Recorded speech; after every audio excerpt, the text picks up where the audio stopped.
I might start waving and, be possessed by the Holy Spirit, and I gotta get moving, I've done it, believe me. Trust me. Yeah, your prayer this morning touched me deeply because it intersects so very much with, in my own words, to say about being in the moment with the knowledge that everything we look at is God. God is in and of everything we see. Look at that face of God. Look at the water, the mountains, the snow, the sky, the smiling faces in this room, the wholeness of who we are is divine. Sadly, not everyone has heard this message. Not everyone has taken it to heart. Not everyone has chosen the path that we have chosen, the path of love. Rather, to pass a path of greed and anger and hatred. We live in very turbulent times. But like waves on the lake here, those will pass. They will pass as we go through all of this turmoil that we have right now. And if history is any guide, we will see change happening as a result. There's a minister who is very much involved in predicting change and how change is going to take place and what we ought to be expecting, because it's a-coming. His name is Jim Lockhart, and I'm going to be reading something from him here a little bit later. But we know from history that in extreme forces don't last very long. They make an impact on us, of course. But every time that there has been excess in the past, that has led to reform, that has led to new institutions, new checks and balances, new ways of doing things. So we know this time we're in, the struggle we're having, is a temporary aberration. But one thing is for sure, there's no going back. Because going back would just lead us back to this point once again. We would need to have new ways of doing things. That change, I would say, is already underway. We're seeing people like you, like me, out on the street carrying signs saying, "Hell no." We have people standing up, even on the Supreme Court, and saying, "No, we will not go down that path." There's been a lot of grassroots activity taking place, and that is good. That is people getting involved. Normal people like us, getting in. Well, it's mostly normal, but people getting involved and getting their voices heard, and that is good. That is long overdue, but it is a step in the right direction, at least. The people who look at the future and make projections based upon the trends that are underway, they have some things that they say are more likely than not to be the consequences of all this turmoil, the results of the change that are certain to be coming. We're certain to see a bit more decentralized government structures with more power at the local levels. We're more likely to see new technologies come up, scientific breakthroughs. These things are wonderful to behold. Reading some scientific papers this past week, and it's just amazing the kinds of things that are happening in the field of science and medicine and technology. You can't get too far in the news without hearing about artificial intelligence. We could all use some of that. And, or non-artificial intelligence. And there are trends that have been long-term trends. Trends like decline in participation in organized religions. More and more and more people are answering the questions about any religious affiliation as spiritual, but not religious. They're finding their own individual connection with something larger than themselves. In my work at the hospital, I interact with people of very many different paths. And in my role as a spiritual counselor and advisor, my task is to meet them where they are, not within the religious science or science of mind approach, unless there's one lady who is, and I know who she is, and we have lengthy conversations. But, for people of other religions, my role is to support them and to help them, find the answers they're looking for within their individual paths. And for those who say spiritual but not religious, I have a connection with them too, because almost every time I ask the question, do you feel a sense of awe when you see a beautiful sunset? Does your heart feel lifted up when you hear a baby laugh? Do you feel a sense of connection with the trees and the mountains when you go walk around here? Every single time the answer is yes. Every single time people acknowledge that there is something indefinable, there's something they can't quite name other than the beauty lifting their hearts, lifting their spirits, lifting their hopes, knowing that this is good, this is beauty, this is something much larger than themselves that they know and love and feel love from. They don't use the G word, well, some do, having an individual connection with God. But others feel that sense of unity with the universe, and they'll use that word more often than not. And boy, oh boy, what is the science of mind if not getting connection with the universe?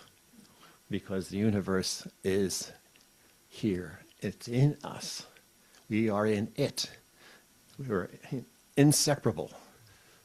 And that universe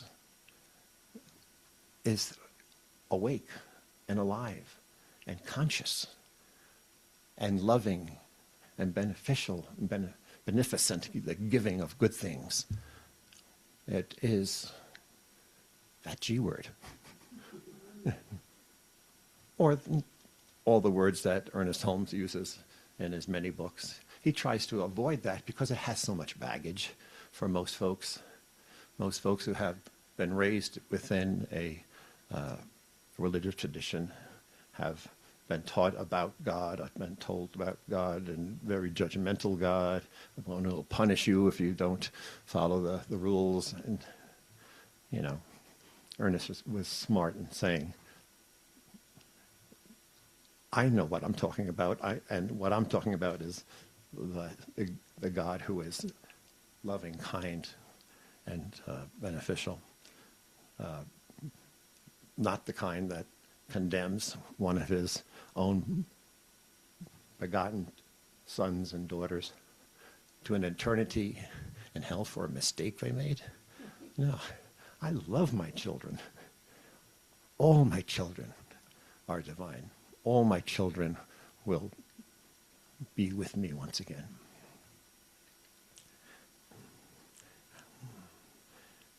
While these things are going on, the change is underway, the reaction that it's already causing, and in recognition of future trends, I'm thinking that we as an organization, we as a community, both here locally as well as nationwide and worldwide, we have something to offer. We have something to share. A way of being, a way of thinking, a way of interacting with each other and with the world that is unique. That is unique. In fact, there are other new thought groups, of course, the Unity Church, for example, and others, smaller, scattered around the landscape. But we all have something that our nation and our world needs, and that is a new perspective, a new connection with each other, as well as with that which is greater than we. And so I would like to challenge us all to try to share what we have without shoving it down their throats, rather demonstrating what it can bring, showing how life in a spiritual sense can be so uplifting, so positive, that we have all opportunities to use what we have to help improve our health, help improve our situation in the world, that as a co-creator, with our deliberate and conscious use of our creative power, that we can create a world that works for everyone, a world filled with justice and equality and opportunity and peace and love. We have that. We have that ability to make happen in each and every place we go. Each time that we have an interaction with other people, we can bring forth that love into the conversation. It's important for us as individuals to do what we can, whenever we can, to bring that sense of peace and joy into every conversation, in every interaction. Now, I mentioned Jim Lockhart when I first stood up, and it's amazing how the universe, spirit, God, use your word of your choice, can connect with us in everyday situations. Literally today, as we went into meditation before our service began, I was sitting in that chair, and something in the back of my brain said, Jim Lockhart.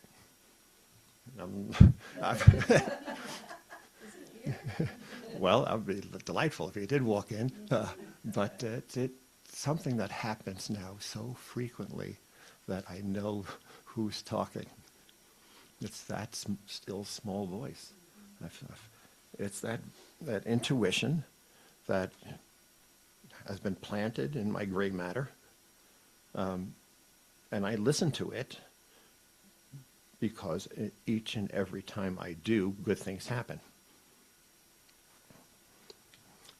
Well, I stepped away from the meditation and, pulled out my phone to see what Jim Lockhart is up to that I should know about. I mean, that's how I interpreted the whisper. And sure enough, in his weekly blog, which I subscribe to, he has some very important words to share. And I'm going to read this to you, and I apologize, but I couldn't have anticipated this either. His blog is called, "We Are in a Time of Polycrisis. What is being called forth from within?" According to Wikipedia, Jim says, a polycrisis is a situation in which multiple distinct crises, like economic or environmental, geopolitical, or social, occur simultaneously and interact in ways that amplify each other, producing outcomes more severe than the sum of the individual crises themselves.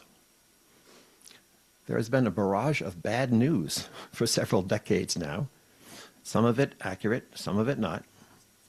Some a result of the increase in media promoting ideology and the explosion of social media platforms. We are all affected by the state of humanity and the planet, some more than others. But we are all in a state of psychological and spiritual challenge, needing to find something greater within ourselves to bring forth to express in these times. Some see this time of polycrisis as leading towards an evolutionary jump, as has been the case so often in history. The late futurist Barbara Marx Hubbard saw it this way.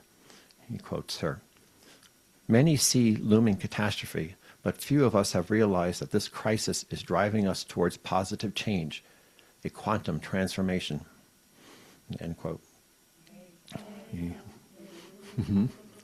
We know that we humans can rise to challenges no matter how difficult. Communities come together when the river rises or the hurricanes hit. People rush into danger to save complete strangers. One thing to know is that we all have within us this strength and compassion. Our soul contains everything we need to survive and to thrive.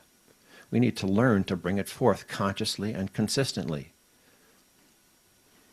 Another quote. Oftentimes a collapse, a breakdown, or depression, some sort of unsolvable crisis is required before the soul's message is heard. Jim goes on. Some of us may require significant breakdown before we can see the issue, or deal with the threat, or listen to the soul. In our current state of polycrisis, there are certainly an ample number of seemingly unsolvable crises unfolding. Our calling is to transform ourselves, our communities, and our societies.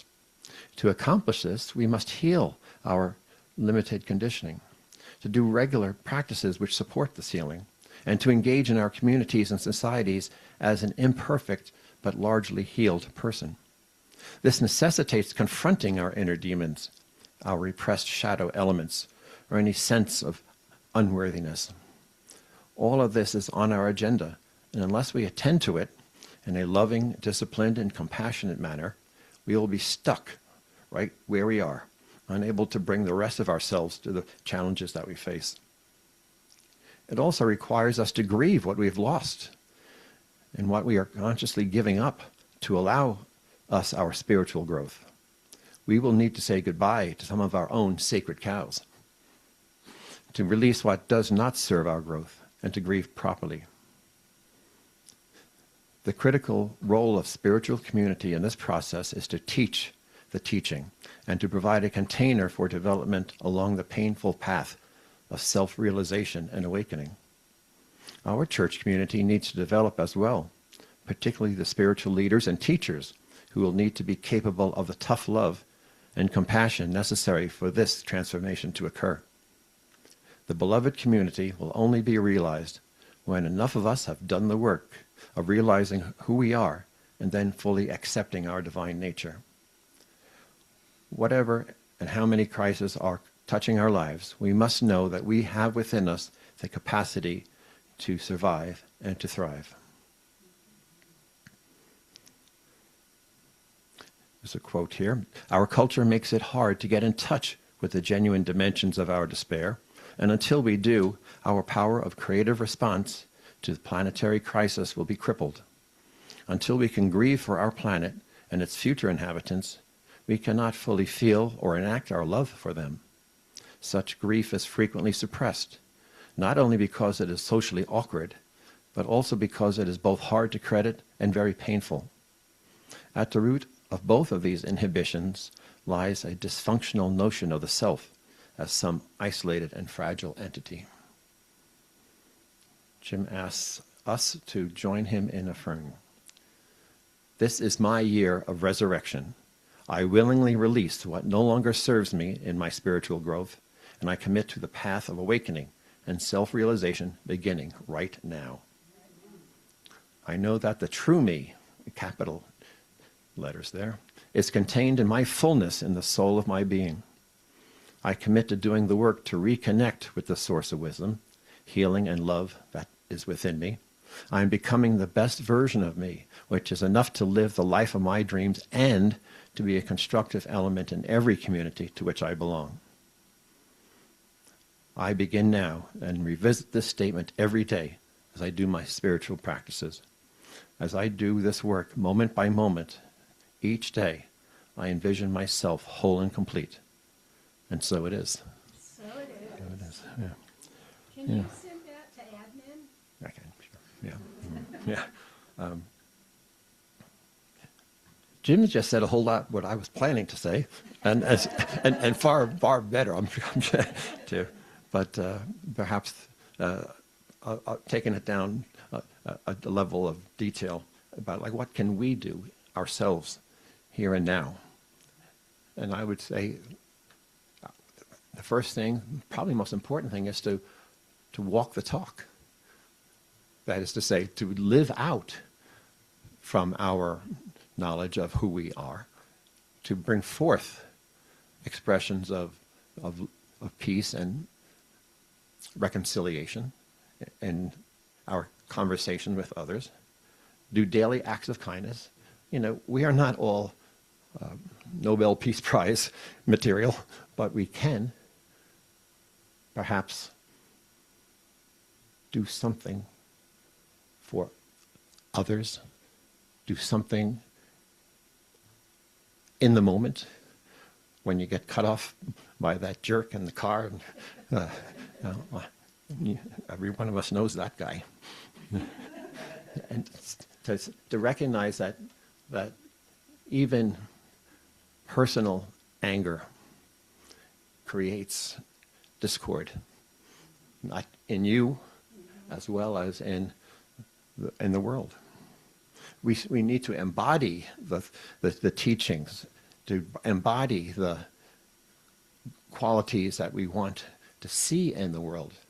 Because only by doing that, only by bringing it into our persona, can we then have it reflected out beyond ourselves. We can light the fuse of the chain reaction. You never know what good it might do. We can also get involved in dialogue, because there are a lot of people who don't agree with our values, and that doesn't make them bad people. It makes them perhaps unaware of the values that we share, or have a different opinion of how we ought to take values and put them into our public places. So I challenge you to look for opportunities to meet with people very different than yourself, myself, and not try to get out of the echo chamber that we oftentimes create for ourselves when we stay within our circle of friends and have no connection outside. Or when we get into a Facebook group and have reinforcement of what we hold as opinions. you'd be surprised at what you might find. Based on my work at the hospital, I find that even somebody I really don't want to be with, my role is there to provide support. And as I get into dialogue, I realize this is not a bad person. Misinformed, perhaps, or just simply unaware, more likely. And I do not preach when I put on that badge. You know, I listen more than talk. I ask questions that cause the other person to think it through a little bit more deeply than maybe they had before, and perhaps see things through a different set of eyes. Having done that many, many times, I find that people do come around on their own, and it's their coming around, not being told they're down the wrong path. There's so many anecdotes I could share. I could spend all day, but I promise I won't. Engaging in dialogue with others who are new to us and perhaps inimical to our point of view, we have the opportunity to perhaps find some common ground. We have so much more in common than we have in opposition that it's a shame that we don't spend more time meeting others and touching upon what brings us together rather than splits us apart. If we can do that, the world will certainly be a better place.